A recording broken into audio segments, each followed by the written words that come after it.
Praise the lord. మన రక్షకుడును ప్రభు అయిన యేసుక్రీస్తు నామములో మీ అందరికీ ప్రభు పేరిట వందనాలు తెలియజేస్తున్నాను. అందరికీ వందనాలండి. దేవుని మహాకృపను బట్టి ఈరోజు దేవుని వాక్యంలో నుండి కీర్తనల గ్రంథం నుండి మొదటి అధ్యాయము మొదటి వచనం ఒకసారి జ్ఞాపకం చేసుకుందాం. దుష్టుల ఆలోచన చెప్పున నడవక, పాపుల మార్గమున నిలవక, అపహాసకులు కూర్చుండు చోటను కూర్చుండక. మొదటి వచనంలో మనం చూస్తే దేవుని బిడ్డలారా, దేవుని వాక్యం చెప్తా ఉంది కదా, దుష్టులు ఆలోచన ఎలా ఉంటుంది, పాపుల యొక్క మార్గం ఎలా ఉంటుంది, అపహాసకులు కూర్చుండేటువంటి విధానం ఎలా ఉంటుంది. ఒకసారి మనం జ్ఞాపకం చేసుకోవాలి. పరిశుద్ధాత్మ దేవుడే వాక్యంలో నుండి మాట్లాడుతూ ఉన్నాడు. మీరు దుష్టుల ఆలోచన చెప్పినా నడవద్దు. దుష్టుల యొక్క ఆలోచన ఎలా ఉంటుందో చెప్పండి. ఈవెన్ సైతాన్ యొక్క క్రియలతో ముడిపడి ఉంటుంది. వారి ఆలోచన విధానం మంచిది కాదు. దేవుని బిడ్డలారా, ఈరోజు చాలామంది మనం చూస్తూ ఉంటాం. వారి ఆలోచన విధానం ఎలా ఉంటుందంటే, అక్రమమైనటువంటి ఆలోచనలు ఆలోచిస్తూ ఉంటారు. దుర్మార్గముతో కూడినటువంటి ఆలోచనలు ఆలోచిస్తావు.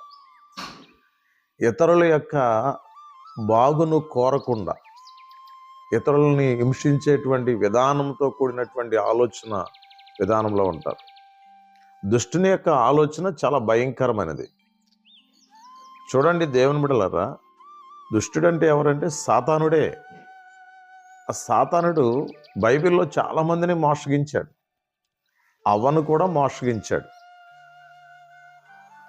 అవ్వ దేవునికి ఇష్టమైన రీతిలో జీవిస్తూ ఉన్న సందర్భంలో తినకూడనటువంటి పండును తినిపింపజేసి అవ్వ యొక్క ఆలోచన కూడా మార్చేస్తాడు దేవుని బిడ్డలారా. దయచేసి గమనించండి. దుష్టుని యొక్క ఆలోచన విధానము ఎంత మాత్రం కూడా బాగోదు. అందుకే దేవుని వాక్యం అంటుంది, మీరు దుష్టుని యొక్క ఆలోచన ప్రకారంగా నడవద్దు. రెండవ విషయాన్ని మనం చూస్తే, పాపుల మార్గమున నిలవద్దని దేవుని వాక్యం చెప్తా ఉంది. పాపుల యొక్క మార్గం ఎలా ఉంటుందండి? వారి యొక్క మార్గం విశాలమైనది అయినప్పటికీ ఆ మార్గంలో ఏముండదు తెలుసా? భయంకరమైనటువంటి వ్యసనాలతో కూడినటువంటి మార్గం అది. ఎవరి మార్గం అండి? దుష్టుల యొక్క మార్గము లేక పాపుల యొక్క మార్గము భయంకరంగా ఉంటుంది. ఒక ముళ్ళతుప్ప లాంటిది అనమాట అండి. ఇక ముళ్ళతుప్పలో నడిచేటువంటి మనిషి యొక్క విధానం ఎలా ఉంటుందండి చెప్పండి? కాళ్ళు నిండా ముళ్ళు గుచ్చుకోవడం ప్రారంభిస్తాయి. ముళ్ళు గుచ్చుకున్న తర్వాత ఏమవుతుంది? గాయం పడుతుంది.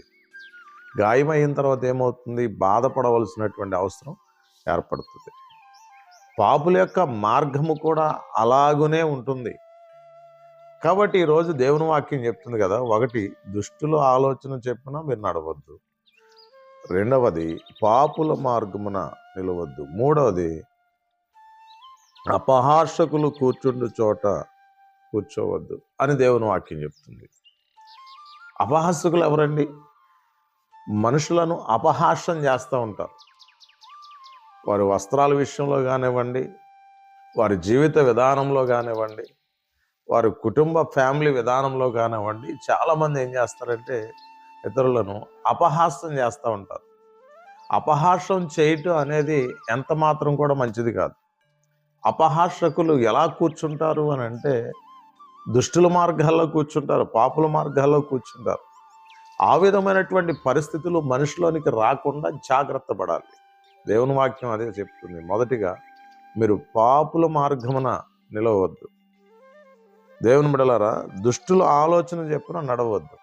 రెండవ విషయం, పాపుల మార్గమున నిలబడొద్దని దేవుని వాక్యం అంటుంది.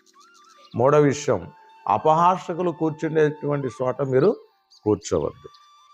దుష్టులు కానీ, అపహాసకులు కానీ, పాపులు కానీ ఉండేటువంటి ప్రదేశంలో నువ్వు ఉండడానికి వీల్లేదు. పరిశుద్ధమైనటువంటి ప్రదేశంలో ఉండు. ప్రభు నిన్ను ఆశీర్వదించి ముందుకు నడిపిస్తాడు. ఓకే, ప్రార్థన చేసుకుందాం. మహాపరిశుద్ధుడైన తండ్రి, మీ పరిశుద్ధమైన, ఉన్నతమైన, శ్రేష్టమైన గణనామానికి స్తోత్రాలు, వందనాలు. ఈరోజు ప్రతి ఒక్కరి కొరకు నేను ప్రార్థిస్తున్నాను. ఎంతమంది అయితే ఈ వాక్య సందేశాన్ని వీక్షిస్తున్నారు, వారి కుటుంబాలన్నిటినీ మీరు దీవించండి. వారి బిడ్డలను ఆశీర్వదించండి. వారి అవసరతలు, అక్రతలు యేసు నామములో తీర్చండి. ఎవరైనా అనారోగ్యంతో, బలహీనతతో బాధపడుతుంటే ప్రతి ఒక్కరి జీవితంలో స్వస్థతను అనుగ్రహించండి, ధైర్యపాత్మను అనుగ్రహించండి, ప్రతి అనారోగ్యమును యేసు నామములో తొలగించండి. అన్ని విషయాల అభివృద్ధి క్షేమం బిడ్డలకి కలిగించేయండి. యేసు నామములో నీ కృప ఆశీర్వాదాలు నిండుగా మెండుగా బిడ్డలపైన ఉండును గాక.